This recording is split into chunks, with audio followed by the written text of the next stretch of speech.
যাওয়ার নাম হলে এখন আর আমার জন্য কিছুই কেনাকাটা করা লাগে না। এখন সবসময় হচ্ছে নীলপদ্মর জন্য কিনতে হয়। মাশাআল্লাহ করে দেখতে দেখতে নীলপদ্ম বড় হয়ে গিয়েছে, এখন সে নিজের জামা নিজেই পছন্দ করে। এরপর বাসায় এসে হচ্ছে আমি ছাগলের মগজ রান্না করেছি। আসসালামু আলাইকুম, কেমন আছেন সবাই? আশা করছি সবাই ভালো আছেন, আমরাও আলহামদুলিল্লাহ অনেক বেশি ভালো আছি। ঢাকায় গরমে অতিষ্ঠ হয়ে আমরা এখন ঘুরতে চলে যাচ্ছি ঢাকার বাহিরে। গরম রান্না বান্না সবকিছু থেকে মুক্তি পাওয়ার জন্য এখন আমরা ঘুরতে যাব। কোথায় ঘুরতে যাব সেটা এখন বলবো না, তবে যেখানে যাচ্ছি যাওয়ার পর হচ্ছে সেটা আমি আপনাদেরকে বলবো।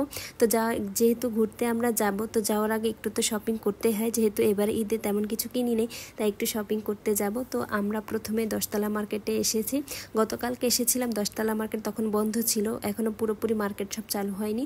আজকে মার্কেট চালু হলেও বেশিরভাগ দোকানই অফ ছিল। এরপর এখান থেকে আমার জন্য টুকটাক কিছু কসমেটিক্স এবং হচ্ছে আমার একটা ড্রেস নিয়েছিলাম। এরপর এখন নীলপদ্মকে নিয়ে আমরা হচ্ছে নীলপদ্মের ড্রেস কিনতে যাব। 10তলাতে যেহেতু ম্যাক্সিমাম দোকানই বন্ধ, তাই নীলপদ্মের জন্য কোনো ড্রেস আমি মিলাতে পারছিলাম না। সেই সাথে আমি সামারে কমফোর্টেবল যে টাইপের ড্রেসটা চাচ্ছিলাম সেটা আমি ওইখানে পাচ্ছিও না, আমার মন মতে কিছুই হচ্ছে না। তাই আমি এখন যাচ্ছি আড়ংয়ে গেলেই সবসময় হচ্ছে আমি সব কিছু সলিউশন পেয়ে যাই। আমি জানি না কারো কাছে আড়ংয়ের কালেকশন কেমন লাগে, তবে আমার কাছে আড়ং ইজ দ্য বেস্ট অপশন মনে হয়। তারপরে আমি নীলপদ্ম কিনে আড়ংয়ে চলে আসলাম এবং নীলপদ্ম দেখেন নিজের ড্রেস নিজেই পছন্দ করে শুরু করে দিছে। আমি ওকে জাস্ট হচ্ছে কোল থেকে নিচে নামাই দিছি এবং উনি হচ্ছে প্রত্যেকটা ড্রেস দেখতেছে যে কোনটা তাকে ভালো লাগবে মাশাআল্লাহ করে। এখন উনি অনেকগুলা ড্রেস দেখেছে এবং উনি হচ্ছে সিলেক্ট করতেও পেরেছে। ভুলক্রমবশত উনি 1 ইয়ারের ড্রেসের জায়গায় নিউবর্নের ড্রেসে চলে গিয়েছেন। যাই হোক, এটা কোনো ব্যাপার না। এরপর আমরা নীলপদ্মের জন্য ড্রেস দেখলাম, বাসার দিকে চলে যাব। এই প্রথমবার হচ্ছে নীলপদ্মকে নিয়ে আমরা হচ্ছে তানবীরের বাইকে বসেছিলাম এবং বেশ ভালোই লেগেছে। এটা হচ্ছে ফার্স্ট টাইম। তো তানবীর আমাদের বাসার নিচে নামিয়ে দিয়ে ও অফিসে চলে গেছে। এখন আমি এসে হচ্ছে তাড়াতাড়ি করে রান্না বান্না করে নিচ্ছি।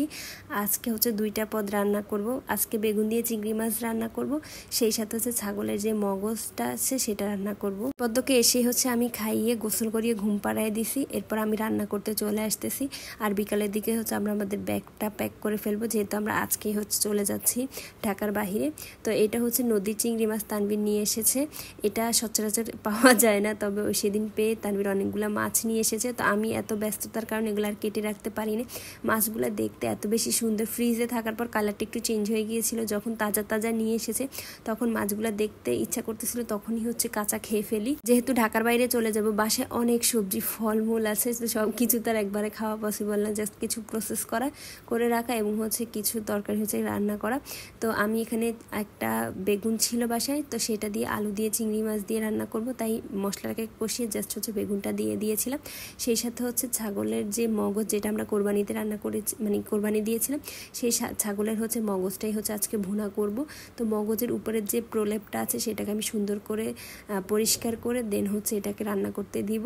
ছাগলের এই ব্রেন যেটা বা মগজ যেটা আমরা বলি না কেন, এটা মানে ক্লিন করাটা অনেক বেশি ইজি। এই যে উপরে যে পাতলা যে প্রলেপটা আছে এটা ছাড়াই ফেললেই হচ্ছে এটা এরকম সুন্দর পরিষ্কার হয়ে যায়। তো এদিকে আমি গরুর মাংস যেভাবে রান্না করে সেটাই হচ্ছে আমি জাস্ট সব মশলা দিয়ে রেখে দিয়েছি। তারপরে হচ্ছে সেম মশলাটার মধ্যে হচ্ছে মগজটা দিয়ে এখন এটাকে ভালো করে নেড়ে ছেড়ে জাস্ট হচ্ছে পানি দিয়ে কষিয়ে রান্না করে ফেলবো। এটা খুবই ইজি একটা রেসিপি।